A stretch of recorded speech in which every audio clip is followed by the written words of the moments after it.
जो हनुमत बलधाम। ऐसे श्री गणेश को गुरु के अमित प्रणाम। गुरु ब्रह्मा गुरु विष्णु है, गुरु महेश का रूप। ऐसे गुरु को नमन है, जो है ब्रह्म स्वरूप। गणपति गुरु गौरी गिरा, गणपति गुरु गौरी गिरा। गोस्वामी गिरिजेश, मातु नर्मदा की कृपा। रक्षा करें हमेश, बंदो हनुमत लखन संग। बंदो हनुमत लखन संग, रिपुहन भरत सुजान। सिया राम जी को नमन, गाऊं मानस गान। सियावर रामचंद्र की जय। पवन सुत हनुमान जी महाराज की जय। नर्मदा मैया जी की जय। हाँ, आस्थावान श्री राम कमल के भ्रमर रूपी भक्तजनों, आज हम रामायण पारायण के अंतर्गत 18वें दोहा, कल हमने 18वां दोहा 18वें दोहे तक आ गए हैं। और 18वां दोहा क्या है? अरथ गिरा अरथ जल बीच सम, कहियत भिन्न न भिन्न। यहाँ भगवान सीताराम जी के दोनों में अभिन्नता बताई है कि जैसे जब ज़्यादा परस्पर लौकिक दृष्टि से भी हम कहते हैं कि भैया अरे वे तो एक प्राण दो देह हैं। जब ज़्यादा परस्पर प्रेम होता है ना पति पत्नी में, तो कहते हैं भैया एक प्राण दो देह। इसी प्रकार से राम सीताराम जी और हमारी जनक नंदिनी सीता मैया, ये दोनों जो हैं कहने के लिए अलग अलग हैं।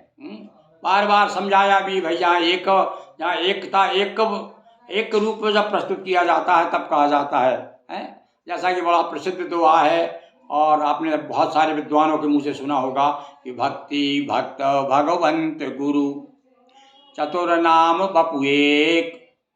ये चारों भक्त कहो चाहे भक्ति चाहो, भगवान कहो चाहे भक्त कहो, भक्ति भक्त भगवंत गुरु और गुरु, ये सब जो है अलग अलग कहने के हैं, पर सब मूल रूप में मूल तत्व जो है सबका एक ही है। तो यहाँ तक हमने वर्णन किया।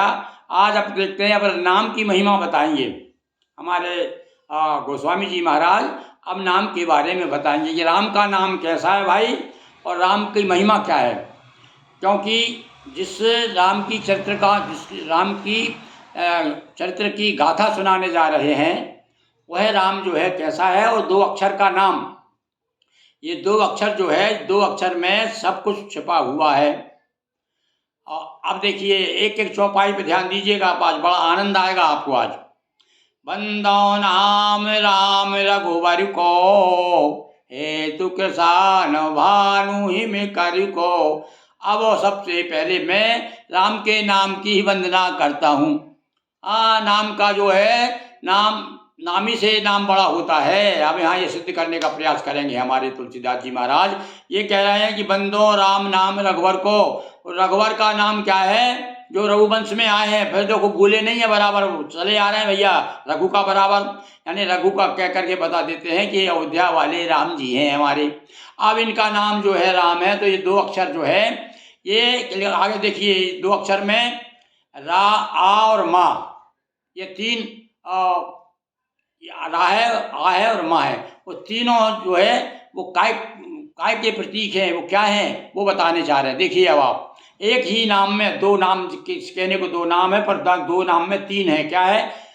कृषाणु भानु हिमकर। हिमकर यानी चंद्रमा, भानु यानी सूर्य और कृषाणु यानी अग्नि। तो अग्नि का बीज मंत्र है रा। आपने देखा होगा पंडित जी कभी कभी जो वेदी बनाते हैं, यज्ञ कराते हैं, और वेदी में रम बना देते हैं, रा बन के ऊपर बिंदु लगा देते हैं, रम। ये रम जो है ये अग्नि का बीज मंत्र है। तो ये रा हो गया क्या? अग्नि का बीज मंत्र हो गया। और आ जो है, आप जो है सूर्य का बीज मंत्र। आ यानी आदित्य, आदित्य जो है, आदित्य यानी सूर्य, सूर्य का बीज मंत्र क्या हो गया? आ हो गया। और माँ जो है, माँ हो गया मयंक का, मयंक का बीज मंत्र हो गया, मयंक यानी चंद्रमा। तो तुलसीदास जी उसी बात को कहते हैं भैया ये राम नाम में जो भी आलोक देते हैं, जो प्रकाशित करते हैं सारे संसार को, हमको ताप, अग्नि, तेज कहाँ से मिलता है? अग्नि से, सूर्य से और चंद्रमा से। ये तीनों ही जो है हमारी आंखें क्या है, सब सूर्य और चंद्रमा से ही तो प्राप्त हो रही हैं, सब सारा आलोक, सारा प्रकाश। और अग्नि तो आप कहाँ नहीं है अग्नि, चाहे जठराग्नि हो, चाहे दावाग्नि हो, चाहे समुद्र की या बड़वाग्नि हो, बिना अग्नि के तो काम चल ही नहीं सकता। और अग्नि कहाँ नहीं है? देखिए लकड़ी में, एक एक लकड़ी के अंदर अग्नि। तो अब ये जो राम का नाम है, ये राम यदि आपने बोला तो आपके अंदर जो है कृषाणु, भानु और हिमकर यानी सूर्य, चंद्रमा और अग्नि, ये तीनों का तेज, तीनों का आलोक आपके हृदय में प्रवेशित हो जाएगा। तो इस प्रकार से राम के नाम की महिमा बताई उन्होंने। और ये कैसा है? विधि हरिहर में वेद प्राण सो, आओ अगुण अनुपम गुण निधान सो। और देखिए इसको मैंने एक अलग से अभी तत्काल में कुछ कृपा हुई गोस्वामी जी की, तो मैंने इसका अर्थ, ये जो चौपाई है ना, विधि हरि हर में वेद प्राण सो। अब इसको और स्पष्ट करने के लिए दो सुनाता हूं मैं कि राम विष्णु विधि शंभु है, राम विष्णु, राम ही विष्णु है, राम ही विधि यानी ब्रह्मा है, और राम ही शिव है। राम विष्णु विधि शंभु है, राम वेद का प्राण, वेद प्राण सो, विधि हरिहर में वेद प्राण सो। ये इसको मैंने एक पंक्ति में, एक दोहे की पंक्ति में इसको परिवर्तित किया कि राम विष्णु विधि शंभु है, राम वेद का प्राण, निर्गुण उपमा से रहतो, राम स्वयं गुणवान, और राम ही गुणा, राम है गुण निधान। तो इस प्रकार से अगुण अनुपम गुण निधान से इसका क्या अर्थ हुआ? इसका अर्थ जो मैंने अभी दुआ सुनाया, भगवान निर्गुण होते हुए भी सगुण है। तो क्या है? तो पहले कह दिया निर्गुण कैसे है? निराकार है, निर्गुण है, बिन पद चले सुने बिन काना, कर बिन कर्म करे विधि नाना। और सब निर्गुण होते हुए भी सगुण, अपने भक्तों के लिए, अपने संसार के दुख को दूर करने के लिए समय समय पर यहाँ पर नारायण नर के, जहाँ नर रहते हैं उनके बीच में नारायण बन के आ जाते हैं। और नरो नारायण, नर ही बन के आते हैं वो। नारायण जब नर बनते तब तो हमारी समझ में आता ही वो हमारे साथ रह करके किस प्रकार से हमारे दुखों को दूर कर रहे हैं। तो विधि हरिहर में वेद प्राण सो, अगुण अनुपम गुण निधान सो। कैसा है ये राम? राम ही तो भैया ब्रह्मा है, राम ही विष्णु है, राम ही शिव है, और वे निर्गुण भी है और वे सगुण भी है। उपमा रहे तो अब आगे उपमा, पहले तो उपमा दे दी, कह दी कि ये तो हमारे ब्रह्मा है, विष्णु है, शिव है, और फिर बाद में क्या क्या कह दिया, तो से मन नहीं भरा, बोले ठीक क्या तो दिया मैंने, फिर भी वो निरुपमेय है, यानी अनुपम। अनुपम माने अनुपम यानी उसकी उपमा, उसकी बराबरी कोई नहीं कर सकता। महामंत्र जोई जपत महेशु, और काशी मुक्ति हेतु उपदेशु। कहते हैं मुर्दे के मकान में शंकर जी राम बोल देते हैं तो उससे क्या होता है? वो मुक्त हो जाता है। काशी जी में भगवान शिव और राम के नाम के कारण डटे हुए हैं हमारे भोलेनाथ। वहाँ पर ऐसा जो है एक कल्प में भैया देखो, अब ये बड़ी विचित्र बात है, कभी कभी बड़ा शक हो जाता है। शैव लोग कहते हैं अरे क्या कहते क्या रहे हो आप, हैं कि भगवान शिव जो है और राम का नाम लेते हैं, ये तो वो तो सच्चिदानंद है भगवान शिव। तो भैया अलग अलग कल्पों में अलग अलग देवताओं को ड्यूटी, जब ब्रह्मा विष्णु मही तीनों को अंतर तो है नहीं, तो तीनों को अलग अलग ड्यूटी दी जाती है। तो जब राम अपने आप राम को जब तिलक करते हैं भगवान शिव जी, तब वो श्रेष्ठ हो जाते हैं, और जब राम शिव जी को तिलक करते हैं तब वो रामेश्वर हो जाते हैं। तो यहाँ कोई किसी प्रकार का संशय नहीं करना चाहिए। तो भैया भगवान राम का नाम लेकर के भगवान भोलेनाथ क्या करते हैं? काशी मुक्त हेतु, काशी में रह करके और उपदेश दिया करते हैं मुक्ति का। महिमा जहाँ सुजान गण राऊ, प्रथम पूजियत नाम प्रभाऊ। अब इसी प्रकार से गणेश जी गणेश जी के बारे में भी बताते हैं कि वो कुछ विद्वान तो ये कहते हैं भैया माता पिता की उन्होंने परिक्रमा की थी, और कहीं कहीं ये भी उल्लेख मिलता है कि केवल उन्होंने नारद जी के बताए हुए राम लिखा, राम लिख करके और राम नाम की 7 बार परिक्रमा कर दी उन्होंने। वो प्रभाव नाम का ऐसा प्रभाव है कि वे प्रथम पूजे ने योग्य हो गए, बिना उनकी पूजा के। अभी अभी देखो ना, हमने स्मरण किया, पहले गणेश जी को ही मनाते हैं भैया हम तो, सारे विघ्न दूर करने वाले। इसलिए देखिए गणेश पुराण का दोहा है, वो गणेश पुराण का श्लोक है जो मैं बोलता हूँ आपको, क्या है गणेश जी के बारे में जो मैं आपको सुनाता रहता हूँ ना, क्या है वो? विघ्न शैल को लांघने, विघ्न रूपी पर्वत को लांघने के लिए हनुमान जी बन जाते हैं गणेश जी, जो है हनुमत बलधाम, ऐसे श्री गणेश को गुरु के अमित प्रणाम। ये विघ्नों को दूर करने वाले विघ्न विनाशन, और सारे देवता में सबसे पहले इनकी पूजा होती है। गणेश पुराण में आता है कि वेदव्यास जी भूल गए थे, तो वेदव्यास जी की लेखनी रुक गई थी, और इंद्र ने एक बार जो है, ब्रह्मा जी एक बार भूल गए गणेश जी को, तो षष्ठी रचना करने के लिए आए, तो उनकी जो बुद्धि है ना वो ठप हो गई, वहीं को वहीं रुक गई। तब जा कर के भगवान शिव ने कहा गणेश को मनाओ, तब तुम्हारा सब कुछ होगा। तो ऐसे गणेश जी देवता भी जो पहले गणराहु, यानी गणेश जितने भी गण हैं, जितने भी देवताओं को भी प्रथम पूजे, देवता भी पहले पूजते हैं। तो ये काय का प्रभाव है या किसका प्रभाव है? ये हमारे राम जी का प्रभाव है। राम जी का नहीं, वहाँ राम जी थोड़ी बैठे हुए हैं, वहाँ तो राम जी का नाम है। केवल नाम से ही आदमी तर जाता है, नाम लेत भव सिंधु सुखाई। संसार सूख जाता है, संसार रूपी समुद्र जो है उसका नाम लेते ही आदमी उस पार हो जाता है। तो महामंत्र जानवादि कवि नाम प्रताप, और एक तरफ से उन्होंने घड़ी लगा दी भैया, नाम का प्रताप बताया, कौन नाम के नाम ले लेकर कौन कौन तर गए। तो देखो आप वाल्मीकि जी सब जानते हैं वाल्मीकि के बारे में, है जान आदि कवि नाम प्रतापू, और भयो शुद्ध करी उल्टा जापू। शुद्ध उल्टा न, उल्टा बोल करके, मरा मरा बोल करके, और भैया कहा है कि मरा मरा मरा 3 बार बोलोगे, तीसरी बार में मरा मरा मरा राम राम राम आ जाएगा। तो भगवान तो ये मानते हैं। तो भगवान तो जो है ही की जानते हैं, हृदय का हृदय जानते हैं, भाषा थोड़ी जानते हैं भगवान हृदय जानते हैं। भाषा भाव अनूठे चाहिए, भाषा को होए, कोई भी भाषा हो, किसी भी भाषा में आप प्रार्थना करिए संस्कृत में। इसलिए तुलसीदास जी ने हिंदी में लिख दी ने, कई लोगों ने बड़ा विरोध किया, पर बताया उन्होंने कि भाव प्रमुख है भाई, भाषा प्रमुख नहीं है। तो ऐसे आदि कवि नाम का प्रताप जानते हैं। आदि कवि यानी कौन?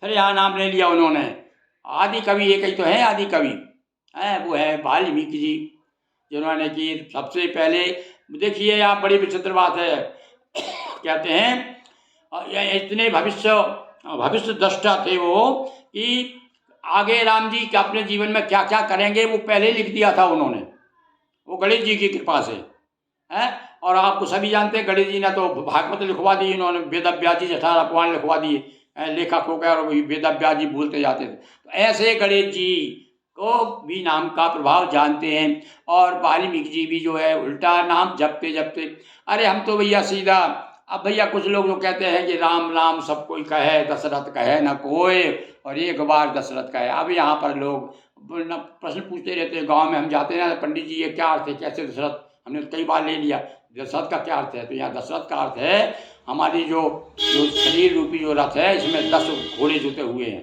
10 इंद्रियां जो है ना, और 10 रथ है। तो इस रथ पे, जिस पे 10 इंद्रियां हैं, इनको 10 इंद्रियों के समेत, यानी तन मन वचन क्रम से जब सही सब पूरा रोम राम से हमारे राम निकलेगा, तब तो माना जाएगा कि भैया दशरथ से लिया हम।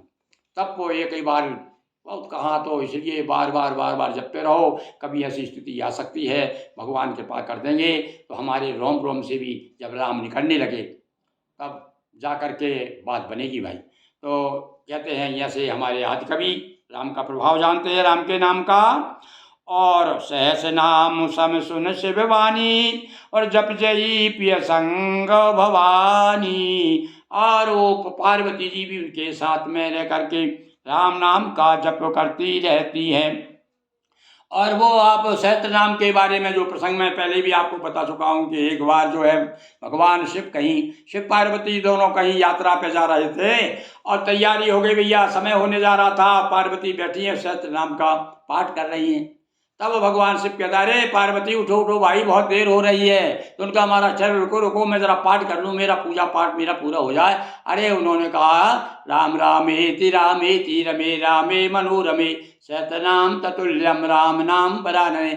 अरे वरानने, अरे पार्वती ये जो है राम का नाम एक सहस्त्र नाम के बराबर। अब यहाँ बता दिया उन्होंने सहस्त्र नाम। तो पार्वती जी को जब वो शिव जी ने महिमा गाई, अब जिसके पतिदेव महिमा गा रहे हैं, फिर भाई पत्नी कैसे अनुसरण नहीं करेगी। तो पार्वती जी भी राम का नाम लेती रहती हैं। जप जयी प्रिय संग भवानी, अपने पिया के संग में, अपने प्रीतम के संग में भवानी भगवती पार्वती जी भी जो है उनका नाम कार रट लगाए रहती हैं। हर से तु हेरी हर ही को किए भूषण ती को। और जब देखा कि पार्वती जी के हृदय में भी राम जी विराजमान हैं, वो भी राम का नाम लेते हैं, भगवान से बड़े प्रसन्न हुए। और प्रसन्न होकर के वो पतिव्रताओं में जो भूषण हैं, यानी उनको पतिव्रताओं में श्रेष्ठ बना दिया पार्वती जी को। और यहाँ तक क्या हुआ, उन्होंने अपने आधे अंग में विराजमान कर लिया, यानी अर्धनारीश्वर हो गए। बोलिए अर्धनारीश्वर भगवान की जय। ये अर्धनारीश्वर हो गए। तो ये इसके पीछे भी क्या बताया तुलसीदास जी कहते हैं, इसमें भी भैया राम नाम की महिमा है। राम नाम को के प्रति प्रीति देख करके, क्यों भगवान शिव तो भैया देखो जिस प्रकार से भगवान राम शिव को बहुत प्रिय है ना। खुद कहा है ना राम जी ने कि शिव समान प्रिय मोह न दूजा, कोई दूसरा नहीं है शिव के समान, मुझे इतना प्रिय है शिव। तो ऐसे ही शिव जी को भी, वो भी शिव जी भी कह सकते हैं कि राम समान मोह नहीं दूजा, राम के समान मुझे कोई दूसरा नहीं है। ये शिव जी भी यही कहते हैं। तो उन्होंने इसलिए, और देखिए राम का प्रभाव और बता दिया, एक सबसे बड़ा प्रभाव कौन सा बता दिया। और एक तो भैया कलयुग का ही प्रमाण है कि पग घूंगर बांध मीरा नाची रे, सब जानते ना। और राणा जी ने प्याला जहर का प्याला भेजा, और पीबत मीरा हाँसी रे, जहर भी अमृत हो गया। अब ये तो कई कलयुग की ही बात है, कोई दूर 400-500 साल हुए हैं। तो राम का प्रभाव यहीं देख लो ना। अब वो प्रभाव तो खैर है ही कि भगवान शिव ने राम के नाम ले करके और वो जहर का प्याला पी गए। कौन सा जहर का प्याला, सब जानते हैं भैया, समुद्र का मंथन हुआ। तो भैया देखो संसार में सबसे पहले बुराई ज़्यादा दिखाई देती है, आज भी वही बात है। आदमी बुराई की तरफ ज़्यादा उंगली उठाएगा। पहले तो कोई भी महात्मा आया तो पहले देखेगा इसमें कहीं कमी तो नहीं है, कोई गड़बड़ी तो नहीं है। कोई भी आदमी सामने आता तो पहले उसकी बुराई नजर आएगी। तो ऐसे ही संसार का नियम है। समुद्र मंथन हुआ तो सबसे पहले क्या निकला, कालकूट निकला, जहर निकला। अब जहर कौन भैया, सारे घबरा गए लोग। तो जरा तो क्या है को कृपाल शंकर सरेसो, जलते हुए लोगों को देख करके और जहर का पान कर गए शिव जी। तो इसके पीछे काय का प्रभाव, तुलसीदास जी कहते हैं, हमारे गोस्वामी जी महाराज कहते हैं भैया ये भगवान राम का नाम ले करके पी गए तो वो जहर भी अमृत हो गया। नाम प्रभाव जान शिव नीको माने अच्छी तरह से। राम के नाम का प्रभाव कौन जानते हैं, बोले वो उन भगवान राम के जो बहुत प्यारे हैं, बहुत प्रिय है शिव जी, वो जानते हैं उन्होंने। और इसके कारण वो कालकूट ने भी अमृत का फल दिया। अब देखिए कभी कभी क्या होता है हमारे साथ भी, जब भगवान अनुकूल होते हैं तब क्या होता है, सामने वाला तो हमारा अहित करता है और वो अहित जो है हित हो जाता है, उल्टा पड़ जाता है वो। तो ये सब भगवान की ऐसी कृपा हो जाती है। भैया नाम का इतना प्रभाव है। आप ये संकेत कर रहे हैं, ये नाम का प्रभाव क्यों बता रहे हैं भैया, हैं किस लिए बताया, ये हमारे लिए बताया कि ये नाम का इतना प्रभाव है, इसलिए पकड़ लो, नाम को पकड़ लो भैया।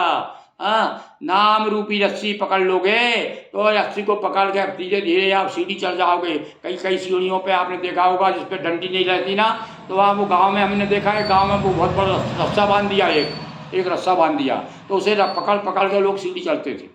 तो आप किसी मान लो, आप भी उसको रस्सा मान लो या उसको सीढ़ी मान लो, तो आप उसी प्रकार सीढ़ी का जो डंडा मान लो। तो ऐसा राम का नाम का जो डंडा है आप अपने हाथ में रखिएगा तो फिर क्या होगा। और हाँ, इस तरह से भी आप डंडा ही मान लो, राम के नाम का डंडा हाथ में ले लोगे तो ये विकार रूपी, षट विकार रूपी जो कुत्ते हैं ना, ये कुत्तों को फटकारने के लिए, मारने के लिए ये डंडा बहुत काम आएगा आपके। तो इसीलिए बार बार तुलसीदास जी हमको बता रहे हैं कि भैया जहर भी अमृत हो जाता है। आपके जीवन में जितना भी संकट है, विकट संकट, ये सब कट जाएंगे। सब दूर हो जाएंगे, सारे दुख जो है सुख में परिवर्तित हो जाएंगे। और इस दोहे में देखिए अब क्या कहते हैं, बरसा ऋतु रघुपति भगति। और देखो कौन सी वर्षा, 4 महीने जो वर्षा होती है ना, नहीं उस वर्षा की बात नहीं कर रहा है, हमको कौन सा वर्षा चाहिए, कौन सी महीने की, बोले सावन भादो मास। ये राम के नाम एक में रा और मास जो दो है ना, एक तो सावन है एक भादो है, मतलब दोनों महीना जो है बरसात के ज़्यादा वर्षा होती है उसमें। तो ज़्यादा से ज़्यादा आपको राम की भक्ति रूपी वर्षा चाहिए, सावन भादो। तो सावन भादो का महीना आपको चाहिए, तो सावन भादो का महीना क्या है, वो है राम का नाम। तो भैया ये राम का नाम किसी भी तरह से, इसलिए आगे कहेंगे आपको बात, तो बार बार वही बात बताया उन्होंने कि भाव को भाव अनख आलस हूँ, अच्छे मन से बुरे मन से, अनख से गुस्से से और कुभाव से, और कैसे भी हमने देखा है कुछ महात्मा लोग जो है चढ़ जाते थे उनसे, बाबा राम राम, बाबा राम राम, बाबा पत्थर लेकर दौड़ रहे हैं। तो ऐसे मालूम लगा जैसे राम के विरोधी हों। राम के विरोधी नहीं है, वो चाहते हैं कि लोग ज़्यादा से ज़्यादा राम का नाम लें, इसलिए ऐसा नाटक कर रहे हैं। तो भैया इसलिए तो हमारे गोस्वामी जी तो राम में थे ही, वो तो 24 घंटे राम का नाम, इतना बड़ा ग्रंथ लिख दिया, हाँ, जिसमें कहीं ऐसा चौपाई नहीं है जिसमें राम माना हो 2-3 चौपाई छोड़ करके। और पूरी देखिए, पूरा ग्रंथ उठा के देख लीजिए आप, और राम में है पूरा। तो इसलिए कहा यही में रघुपति चलते उदारा, इसमें तो केवल राम जी बैठे हुए हैं, उनका चरित्र है इसमें। तो राम नाम बर बरन जुगो, राम नाम रूपी ये बर हैं, 2 अक्षर हैं। कौन कौन से? श्रेष्ठ अक्षर रा और माँ, जुग यानी दोनों, सावन भादो, दोनों सावन और भादो हैं। तो अब ये क्या करते हैं, खूब वर्षा करेंगे। काय की वर्षा करेंगे? वर्षा ऋतु रघुपति भगति तुलसी साज सुदास।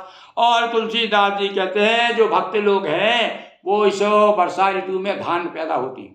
जब ज़्यादा खूब वर्षा होती ना, तो वो उन्हें याद है, सब तो गांव के रहने वाले थे, उन्होंने कहा ना, कहा वर्षा जब कृषि सुखाने, जब खेत सूख जाए तब वर्षा को क्या काम की, तो पहले ही वर्षा होना चाहिए।